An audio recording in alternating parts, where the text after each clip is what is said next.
Okay, so welcome back again guys. आज के lecture में हम देखेंगे टीसीएस एनक्यूटी क्वेश्चंस को, जो कि 24 अक्टूबर 2020 को हुआ है। स्लॉट 1 के कुछ न्यूमेरिकल एबिलिटी के क्वेश्चंस को हम देखेंगे, ठीक है। लेकिन वीडियो को शुरू करने से पहले अगर आप मेरे चैनल पर नए हैं तो चैनल को जरूर सब्सक्राइब कर देना, और अगर वीडियो अच्छी लगे तो इसको लाइक भी कर देना और अपने फ्रेंड्स के साथ भी जरूर शेयर करना। ओके, सो वीडियो को शुरू करते हैं। तो इसमें जो है, अब हमारा फर्स्ट क्वेश्चन है कि what is the sum in rupees which when divided among x y z. ठीक है, तीन जो है सपोज जो है 3 पर्सन है, एक्स है, वाई और जेड है। In proportion 3:5:7 provides rupees 8,000 more to Z, then what it would have done to him when the proportion is 11:15:19। Okay, तो क्वेश्चन बहुत ही मतलब कि अगर इसको एक बार पढ़ने में ऐसे समझ में नहीं आता है तो आप 2 बार पढ़िए, 3 बार पढ़िए, क्वेश्चन को सबसे पहले समझिए क्या कह रहा है। ठीक है, तो इसमें वो ले रहा है कि जो 3 पर्सन है, एक्स है, वाई है, जेड है, उनको जब कोई जो है जैसे मनी जो है उनको डिस्ट्रीब्यूट किया गया है 3:5:7 के इस रेशियो में, 3:5:7 के रेशियो। ठीक है, अब बोल क्या रहा है कि इसमें जो जेड को मिल रहा है वो जो है अदर के कंपेरिजन, यानी कि वाई के कंपेरिजन में 8,000 ज़्यादा मिल रहा है। ठीक है, तो आप यहाँ पर नोटिस करोगे कि जो रेशियो वो 3 फिर 5 फिर 7 यानी 2 इंक्रीज हुआ है। अगर हम पार्ट की बात करें, जैसे होता क्या है कि 3 पार्ट इसमें से जो है एक्स को मिल गया, 5 पार्ट जो है, 5 पार्ट्स जो है वाई को मिले हैं, 7 पार्ट्स जो है जेड को मिले हैं।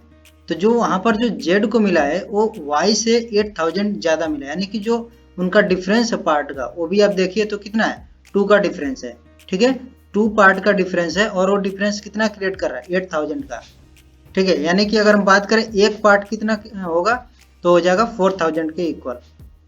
ठीक है, तो हमें ज़्यादा सोचने की जरूरत नहीं है, 1 पार्ट हो गया 4,000 के इक्वल हो गया। ठीक है, तो यहाँ पर मैंने वही 1 पार्ट के वैल्यू कैलकुलेट करी है। उसके बाद से आपको क्या कैलकुलेट करना है, उसके बाद से कैलकुलेट करना है कि what it would have done to him when proportion is 11:15:19। ठीक है, आपको कुछ नहीं करना है, जितने जो भी आपका रेशियो दिया है, यानी जो पार्ट्स आपके दिए 11 हो गया, 15 हो गया, 19 हो गया, सबको आपको ऐड कर देना है। और जब आप सबको ऐड कर दोगे उसमें जो है 1 पार्ट का आपको पता है तो कितना होगा, इनको ऐड करोगे तो 45 आएगा, 45 पार्ट्स हो गए, तो 1 पार्ट का आपको पता है तो कितना हो जाएगा, ये हो जाएगा 1,80,000। ठीक है, तो ये थोड़ा सा क्वेश्चन थोड़ा सा टेढ़ा है, तो जब भी आपको कोई क्वेश्चन ऐसे मिले कि आपको एक बार में ना समझ में, उसको 2 बार पढ़िए, 3 बार पढ़िए, क्योंकि क्वेश्चन तो ईजी है, बहुत ईजी है, बस इसकी लैंग्वेज थोड़ी सी टफ है। तो आपको क्या करना है, क्वेश्चन को अच्छे से पढ़ना है। ठीक है, तो अब चलते हैं नेक्स्ट क्वेश्चन पे। और हमारा नेक्स्ट क्वेश्चन है कि if the positive square root of, ठीक है, positive square root of √90 plus √80 is multiplied by √2 - 1 and the product is raised to the power of 4, the result would be. ठीक है, तो सबसे पहले आपको क्या करना है, आपको करना क्या है कि जो आपका दिया पॉजिटिव स्क्वायर रूट, तो ये क्या हो जाएगा, जो आपका इतना दिया है √90 प्लस √80, तो इसका जो है इस पे जो है एक √ फिर और लगेगा। ठीक है, उसको मल्टीप्लाई कर रहा है। ऐसा मतलब कि जल्दीबाजी में क्या होगा कि कुछ लोग वो जो पॉजिटिव स्क्वायर रूट है उसको कंसीडर ना करके डायरेक्ट जो है √90 प्लस √80 का मल्टीप्लाई कर देंगे √2 - 1 में, लेकिन ऐसा नहीं करना। हमें क्या यहाँ पर दिया है कि जो √80 प्लस √90 है उसका भी √ लेना है, फिर मल्टीप्लाई करना है। ठीक है, और जब मल्टीप्लाई हो जाएगा उसका क्या करना है, उसके पावर में 4 को रेज कर देना है, यानी कि 4th पावर कर देना है। ठीक है, 4 पावर, तब रिजल्ट को पूछा है। तो इसको हम देखते हैं, अच्छे से कैलकुलेट मैंने किया है। तो इसको आप देखिए, ये हो जाएगा आपका √90 प्लस √80 की पावर 1/2 हो गया, जो वहाँ पर पॉजिटिव स्क्वायर रूट दिया है, और इंटू क्या किया है √2 - 1। अब देखिए यहाँ से कॉमन क्या हो जाएगा, √10 कॉमन हो जाएगा, और हमारा जो है यहाँ पर बचेगा ब्रैकेट में 3 + 2 √2, और पूरे कभी भी पावर में 1/2 रहेगा। ठीक है, और इसको अभी हम कुछ नहीं कर रहे। इसका हम क्या करेंगे √10, और यहाँ पर आप क्या करोगे, अब इसका जो है हमें कुछ नहीं करना है, 3 + 2 √2 ऐसे रहने देंगे। अब देखिए जैसे मैं आपसे अगर पूछूं कि 4 का अंडर रूट क्या होगा, ठीक है, स्क्वायर रूट अगर मैं पूछूं 4 का तो आप बोलोगे 2 होगा, ठीक है, पॉजिटिव स्क्वायर रूट, ठीक है, क्योंकि स्क्वायर रूट 4 का हो जाएगा माइनस और +2, लेकिन हमें क्या बोला यहाँ पर पॉजिटिव स्क्वायर रूट, तो हमें क्या लेना पड़ेगा, सिर्फ 2 लेना पड़ेगा। और 4 की मैं बात करूँ स्क्वायर रूट की तो सिर्फ 2 लेना पड़ेगा, ठीक है। तो अगर मैं इसी का रिवर्स कर बोलता हूँ, ठीक है, कि 2 को जो है अंडर रूट में ले जाओ, तो आप क्या लिखोगे, अंडर रूट में 4 लिखोगे, ठीक है। तो वही काम मैंने यहाँ पर किया है। ये जो अंडर रूट 2 - 1 है, ये जो पूरा ब्रैकेट वाला है, इसको मैंने इस 1/2 का मतलब होता है अंडर रूट, ठीक है, तो इसको मैंने अंदर ले आया। तो जब मैं इसको अंदर ले आऊंगा तो ये क्या हो जाएगा, स्क्वायर हो जाएगा इसका, और स्क्वायर को मैं क्या लिख सकता हूँ, 2 बार मल्टीप्लाई कर सकता हूँ। तो मैंने यहाँ पर 2 बार मल्टीप्लाई कर दिया है, ठीक है, यहाँ पर मैंने 2 बार मल्टीप्लाई किया है। अब मल्टीप्लाई करने के बाद से मैंने यहाँ पर इन दोनों का सिर्फ मल्टीप्लाई किया है, ठीक है, ये जो आपके 2 हैं इनका मैंने मल्टीप्लाई कर दिया। इनका मल्टीप्लाई करने के बाद सबका क्या आएगा, अंडर रूट 10 रहेगा। और जब आप मल्टीप्लाई करोगे पूरा प्रॉपर तरीके से तो आपको मिलेगा अंडर रूट 2 + 1, और यहाँ पर अभी एक क्या बचा है आपका, अभी एक अंडर रूट 2 - 1 बचा है, ठीक है।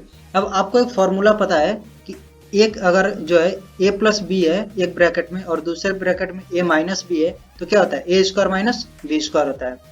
वो वाला हमने फॉर्मूला यहाँ पर यूज कर लिया, ठीक है।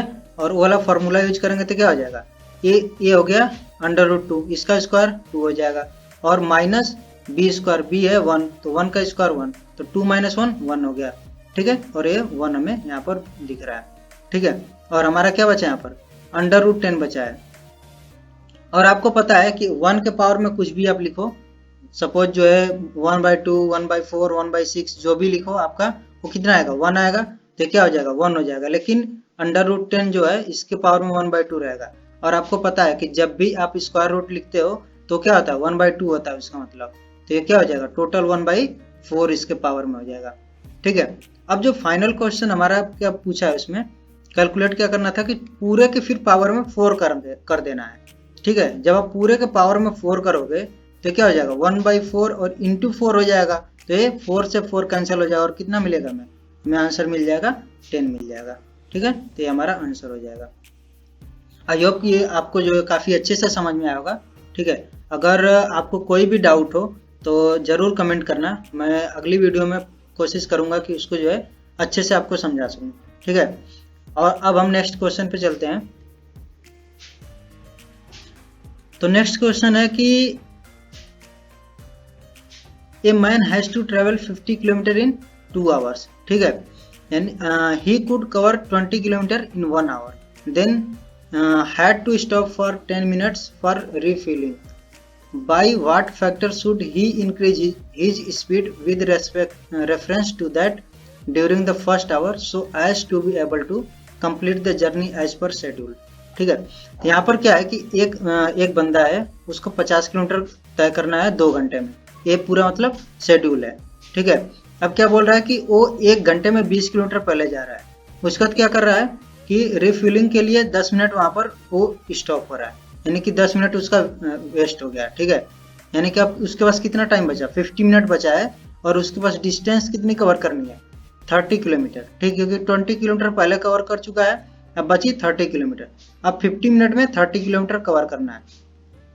तो पूछ रहा है कि by what factor should he increase his speed, अब उसकी स्पीड जो है किस फैक्टर से इंक्रीज कर देनी चाहिए, यानी कि with reference to that the during the first hour, और किसके रेफरेंस में, जो उसका फर्स्ट आवर में जो स्पीड थी, ठीक है। तो इसको हम अच्छे से कैलकुलेट करते हैं।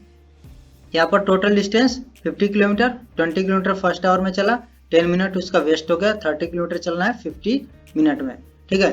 अब देखिए जो यहाँ पर आपकी स्पीड आएगी फर्स्ट आवर में वो क्या होगी, वो आपकी होगी किलोमीटर पर आवर में, ठीक है।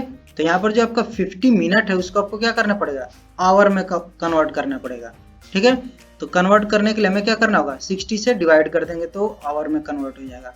अब क्या होगा, स्पीड इक्वल्स हो जाएगा डिस्टेंस अपॉन जो भी टाइम है, ठीक है, और ये आ जाएगा 36 किलोमीटर पर आवर, यानी कि अब उसको जो रिमेनिंग टाइम है 50 मिनट्स में 36 किलोमीटर पर आवर से उसको वो डिस्टेंस कवर करनी चाहिए, तब जाकर के वो 2 घंटे में टोटल जो है 2 घंटे में वो 50 किलोमीटर कवर करेगा। लेकिन हमें ये चीज़ नहीं पूछा है कि हमारी जो नेक्स्ट स्पीड वो नहीं पूछा है। हमें पूछा है कि फर्स्ट स्पीड, जो आपकी फर्स्ट स्पीड क्या थी, जो 1 आवर वाली 20 किलोमीटर पर आवर, इसके रेफरेंस में अब उसकी स्पीड कितने फैक्टर से इंक्रीज की जाए। ठीक है, तो उसको हमें कैलकुलेट करने के लिए क्या करना पड़ेगा, 20 से डिवाइड कर देंगे, हमें फैक्टर मिल जाएगा कि कितने से वो उसको जो है अपनी स्पीड इंक्रीज करनी चाहिए, और वो आ जाएगा 1.8 जो है उसका फैक्टर हो जाएगा। ठीक है, ओके। तो अब चलते हैं नेक्स्ट क्वेश्चन की तरफ। ओके, तो यहाँ पर है हमारा फोर्थ क्वेश्चन है, x is 4 times as efficient as y in respect of doing a particular work, working together they complete the work in 16 days, in how many days y working alone be able to half the work. ठीक है, तो यहाँ पर जो है question क्या है कि x जो है 4 टाइम्स एफिशिएंट है। ठीक है, अब यहाँ पर एफिशिएंसी का मतलब समझिए। ठीक है, अगर x जब 4 टाइम्स एफिशिएंट है, इसका मतलब ये हुआ कि अगर y जो है कोई काम को 4 दिन में करता है, तो x क्या करेगा, 4 टाइम एफिशिएंट होने का मतलब कि वो 1 दिन में कंप्लीट कर लेगा उस काम को। ठीक है, तो एफिशिएंसी का इतना मतलब है। तो यहाँ पर हम क्या बोल रहे हैं, हमने लेट कर लिया, एज्यूम कर लिया कि जो y है वो 4m डेज में कंप्लीट कर रहा है। ठीक है, हमने 4m ले लिया कि हमें कैलकुलेशन में थोड़ी आसानी होगी। अब क्या होगा, x जो क्या करेगा वो m डेज में करेगा, क्योंकि जो 4 टाइम्स एफिशिएंट है। हम यहाँ पर अब एफिशिएंसी की बात नहीं कर रहे, अब हम डेज की बात कर रहे हैं। ठीक है, तो अब सपोज जो है वो जो है कोई काम को 4m डेज में कंप्लीट कर रहा है। ठीक है, यानी कि पूरा का पूरा काम जो है कंप्लीट करने में 4m डेज लग रहा है। तो एक दिन में कितना काम करेगा वो, ये हमें कैलकुलेट करना पड़ेगा। ठीक है, तो एक दिन में जो उसका काम होगा वो हो जाएगा 1/4m, इतना पार्ट वो पूरे काम का करेगा। ठीक है, उसके बाद से जो ये जो हो जाएगा, ये हो जाएगा हमारा y का। ठीक है, और x का क्या हो जाएगा, x का हो जाएगा 1/m हो जाएगा।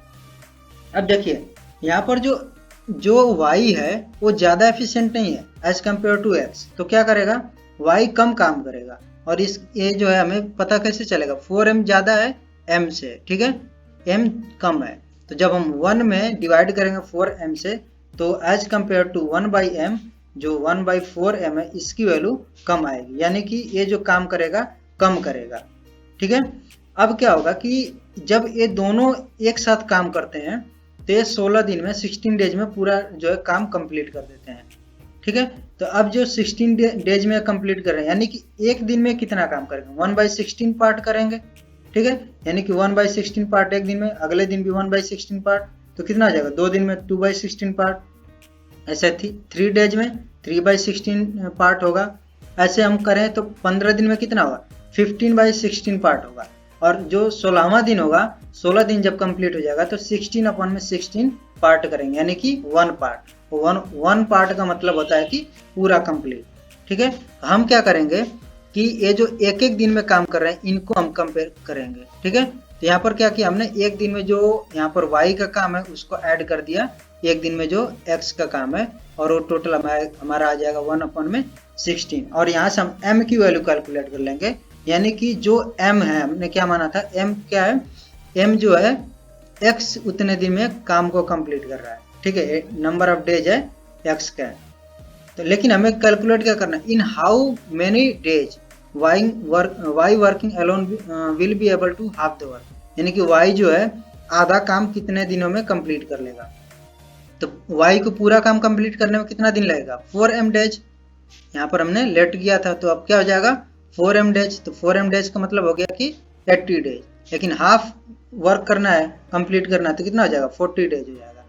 ठीक है, तो आई होप कि ये वाला भी क्वेश्चन आपको काफी अच्छे से समझ में आएगा। अब चलते हैं हम नेक्स्ट क्वेश्चन की तरफ। ठीक है, ये हमारा थोड़ा सा डिविजिबिलिटी फैक्टराइजेशन समथिंग इसका जो है इस टॉपिक का क्वेश्चन है, और ये भी काफी जो है इजी क्वेश्चन था। तो इसमें जो है 5 के पावर में x है, 3 के पावर में y है, और इक्वल है 225 इंटू 405। ठीक है, हमें ऐसे जब सवाल मिलेंगे तो हमें कुछ नहीं करना है, क्योंकि यहाँ पर आप देखो 5 के पावर में x है और यहाँ पर 3 के पावर में y है, और यहाँ पर इसको आपको दिया है, ज़्यादा बड़ा नंबर भी नहीं, आप इसका फैक्टराइजेशन कर सकते हो। तो हम क्या करेंगे, इनका फैक्टराइजेशन करेंगे और 2 to 5 का हो जाएगा जो 3 के पावर में 2 इंटू 5 के पावर में 2, और 405 का हो जाएगा 3 के पावर में 4 इंटू 5। ठीक है, अब जब दोनों का मल्टीप्लाई हम कर देंगे तो क्या होगा, जो 3 के पावर से आपस में ऐड हो जाएंगे और जो 5 के पावर से आपस में ऐड हो जाएंगे तो कितना आ जाएगा, 3 का पावर यहाँ पर है 2 और यहाँ पर 3 का पावर है कितना 4, तो कितना आ जाएगा 3 का पावर हो जाएगा 6। यहाँ पर आप देखेंगे 3 के पावर में क्या है y, यानी कि y की वैल्यू क्या हो गई, y की वैल्यू हमारी आ गई 6। अब क्या है, यहाँ पर है 5 हमारा 2 टाइम्स है, यानी कि 5 के पावर में 2 और यहाँ पर 1 टाइम्स है तो 1, यानी कि मिल जाएगा हमें कितना 5 के पावर में 3 और यहाँ पर 5 के पावर में कितना x, यानी कि x की वैल्यू हो जाएगी 3। ठीक है, तो अब हमें x और y की वैल्यू मिल गई और हमें यही चाहिए था। ठीक है, जैसे हमें x और y की वैल्यू मिलेगी हम यहाँ पर पुट कर देंगे x की वैल्यू 3 और यहाँ पर 2, y की वैल्यू 6 और x की वैल्यू 3, तो हो जाएगा हमारा 3 के पावर में 3 और ये हो जाएगा हमारा 27। ठीक है, बहुत ही इजी क्वेश्चन है। तो अब चलते हैं नेक्स्ट क्वेश्चन की तरफ, और यहाँ पर जो है हमारा जो है मीन से क्वेश्चन है, सॉरी मीडियन से क्वेश्चन है, और यहाँ पर जो क्या दिया है कि collection of numbers which comprise the data given below is arrange in A ascending order. ठीक है, तो यहाँ पर ये जो वर्ड दिया अरेंज्ड इन असेंडिंग ऑर्डर, ये बहुत ही इंपॉर्टेंट है। ठीक है, क्योंकि जब आप मीडियन कैलकुलेट करते हो तब आपको डेटा असेंडिंग ऑर्डर में रखना पड़ता है। ठीक है, और मीडियन क्या होता है कि जो आपका मिडिल पॉइंट होगा, जैसे कि अब मैं यहाँ पर आपको फॉर्मूले से यहाँ पर मैं समझाना चाहूँगा कि अब देखिए इसमें भी 2 पार्ट आते हैं फॉर्मूले में, कि एक तो n जब इवन होता है और एक होता है जब n ऑड होता है। n का मतलब होगा कितने नंबर ऑफ डेटा है। ठीक है, यहाँ पर अब नंबर ऑफ डेटा जो है जो आप काउंट करोगे तो आपको मिलेगा यहाँ पर 8 है, तो 8 जो इवन नंबर है। तो जब आपको इवन नंबर का मीडियन कैलकुलेट करना होता है तब आपका वो फॉर्मूला होता है कि n/2th वैल्यू। ठीक है, n/2th वैल्यू, यानी कि आप क्या हो जाएगा यहाँ पर n की वैल्यू 8 रखोगे तो 8/2 इक्वल्स हो जाएगा 4th वैल्यू। 4th वैल्यू क्या है, फर्स्ट है 3, सेकंड है 7, थर्ड है 9 और फोर्थ है n-1। ठीक है, तो 4th वैल्यू हो जाएगी n-1 और फिर क्या है n/2 + 1 और जो है जो भी आएगा वो वाली वैल्यू हमें फाइंड करनी रहेगी। तो अब n/2 क्या हो जाएगा 4 हो जाएगा। 4 में अब 4th वैल्यू नहीं हमें निकालनी है, हमें क्या निकालनी है 4 + 1 यानी कि 5th वैल्यू निकालनी है। ठीक है, तो 5th वैल्यू क्या हो जाएगी, 4th हमारी n-1 थी तो 5th हो जाएगी 15। अब क्या होगी 4th value plus 5th value हो जाएगी n-1 + 15 और बाई 2 होता है। ठीक है, यानी हमें जब मीडियन कैलकुलेट करना होता है तो मिडल पॉइंट कैलकुलेट करते हैं, लेकिन जब आप देखोगे कि n की वैल्यू इवन होगी तो आपको जो मिडल पॉइंट होगा वो एक मिडल पॉइंट ना होकर के जो 2 बिंदु जो 2 डेटा आपको दिए रहेंगे, जैसे यहाँ पर देखिए यहाँ पर क्या है 8 है तो 8 का मिडिल पॉइंट क्या आएगा, आप ऐसे देखोगे तो आपका क्या जाएगा 4 आएगा। ठीक है, लेकिन क्या 4, अब देखिए यहाँ पर आप जब 4 लोगे तो क्या डेटा जो है इवनली डिस्ट्रीब्यूट हो रहा है दोनों साइड, नहीं होगा, क्योंकि इधर 3 हो रहा है और इधर 5 हो रहा है। तो हमें क्या पता चलता है कि जब हम इवन नंबर लेते हैं, ठीक है, n की वैल्यू इवन होती है तो जो हमारा मीडियन होगा इन दोनों के बीच में होगा। ये जो 4th है और जो हमारा 5th नंबर है इनके बीच में होता है, इसीलिए हम क्या करते हैं दोनों का जो है एवरेज फाइंड कर लेते हैं। ठीक है, दोनों वैल्यू का। लेकिन अगर यही सपोज जो है n की वैल्यू 7 होती तब क्या होता, 7 जो हमारा हो जाता यहाँ पर 4th वैल्यू हमारी हो जाती जो कि दोनों साइड में इवनली डिस्ट्रीब्यूट करती डेटा को। ठीक है, सपोज यहाँ पर 20 नहीं होता तो क्या होता n-1 जो है ये हमारा मीडियन हो जाता। और यहाँ पर आप जब देखोगे कि इसको आप मीडियन लोगे जब n की वैल्यू 7 रहेगी तो हमारा इधर भी 3 नंबर्स हैं और इधर भी 15, 18, 19 3 नंबर रहेंगे। ठीक है, तो इस तरह से हम डिस्ट्रीब्यूट करते हैं। लेकिन एक चीज और ध्यान रखना कि जो डेटा होगा वो असेंडिंग या डिसेंडिंग ऑर्डर में अरेंज्ड होना चाहिए। ठीक है, ओके।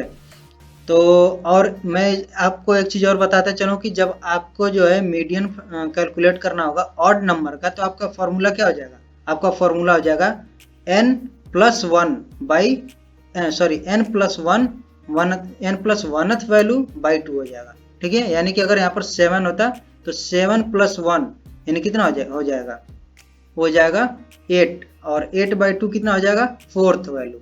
ठीक है, तो वो हमारा फार्मूला यहाँ पर हो जाता है n plus 1/2th value, n plus 1/2th value. ठीक है, तो ये कभी अगर आपको सपोज जो है और डेटा दिया हो वहां पर आपको कैलकुलेट करना होगा तो हमें फार्मूला यूज कर लेंगे। लेकिन यहाँ पर क्या किया है कि जो डेटा उसका मीडियन हमें दिया है, ठीक है, हमें कैलकुलेट क्या करना है, n की वैल्यू कैलकुलेट करनी है। तो कुछ नहीं, ये सिंपल सा एक इक्वेशन बन जाएगा हमारा यहाँ पर, और यहाँ से हम n की वैल्यू फाइंड आउट कर सकते हैं और वो आ जाएगा हमारा 11। ठीक है, तो इसमें जो है आपको काफ़ी चीज़ें जो है समझ में आई होंगी, कुछ नई चीज़ें भी सीखने को मिली होंगी। ठीक है, तो अब हम बढ़ते हैं अगले वाले क्वेश्चन की तरफ। और अब हमारा अगला क्वेश्चन है कि हाउ मच परसेंटेज इज।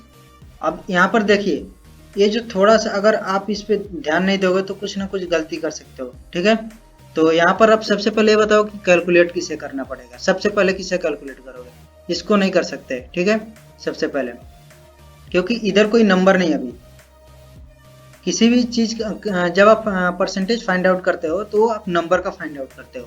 तो इधर जो है पूरा एक नंबर होना चाहिए, जैसे अभी ये पूरा नंबर नहीं, अभी ये क्या है 240% ऑफ 1.5 है। तो इसको हमें क्या करना पड़ेगा, इसका जो है नंबर के इक्विवेलेंट इसको निकालना पड़ेगा, किस नंबर के इक्विवेलेंट है। तो इसको मैंने फाइंड आउट किया, 1.5 इंटू 240/100 हो जाएगा। ठीक है, आपको इतना परसेंटेज तो आता होगा कि 240% है, उसका मतलब क्या हो जाएगा 240/100 हो जाएगा, तो हो जाएगा 3.6। अब क्या है कि इतना परसेंट है कितने का, 3.6 का, इसको रिप्लेस करेंगे 3.6 से, तब क्या हो जाएगा 3.6 का इतना परसेंट हमें निकालना है। इतना निकालेंगे तो कितना आ जाएगा, यह आएगा 9 इंटू 10 के पावर में -4। ठीक है, ओके। अब क्या बोल रहा है कि हाउ मच परसेंटेज इज।